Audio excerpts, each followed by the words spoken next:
Hello friends, elections వస్తే మన రాజకీయ పార్టీల క్రియేటివిటీ బయటపడతా ఉంటుంది.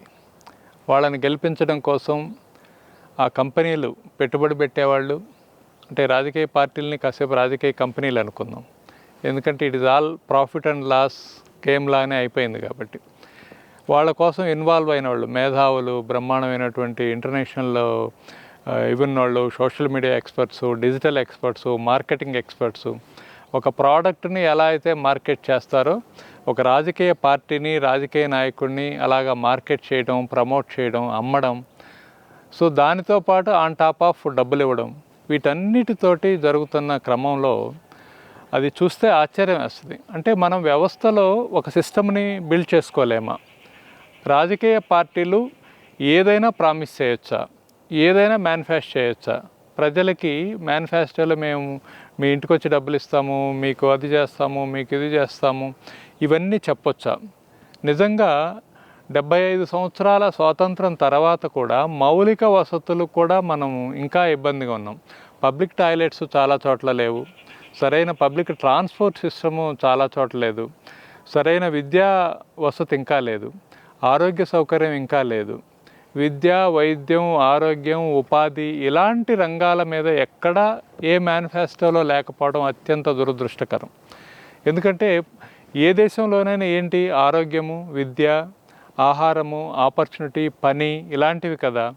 వీటిని దాటిపోయి మీ అకౌంట్లోకి డబ్బులు ఇస్తాము అని ప్రామిస్ చేయొచ్చు అంటే దీన్ని ఎవరో ఒకరు కంట్రోల్ చేయాలి కదా. అంటే మన రాజ్యాంగంలో అలా ఉందా? ఎవరైనా ఎంతైనా చెప్పొచ్చా?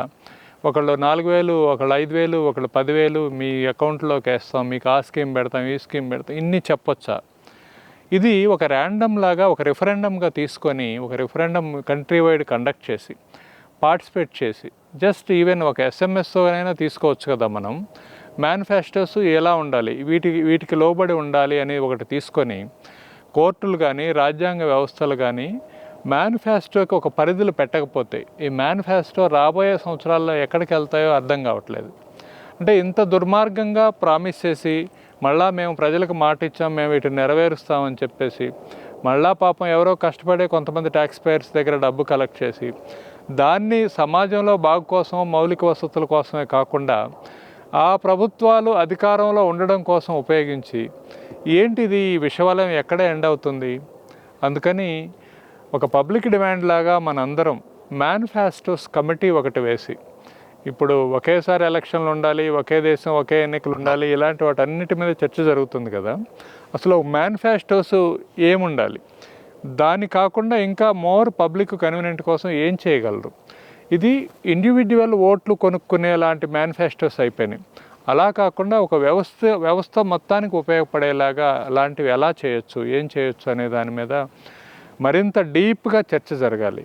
అందుకని ఈ మేనిఫెస్టోసే చూస్తుంటేనే మన దేశ పరిస్థితి ఏంటి, ప్రజల పరిస్థితి ఏంటి, రాజకీయ నాయకుల పరిస్థితి ఏంటి, ఎవరైనా చూసి నవ్వుకుంటారేమని జాలేస్తుంది. సో ఇది ఒక పబ్లిక్ డిమాండ్గా ఏం మేనిఫెస్టో పెట్టాలి, వాటిని ఎలా అమలు చేయాలి, ఓవరాల్గా దేశాన్ని ఎలా బాగు చేసుకోవాలనే దాని మీద ఇది ఉంటే బాగుంటుంది. Thank you.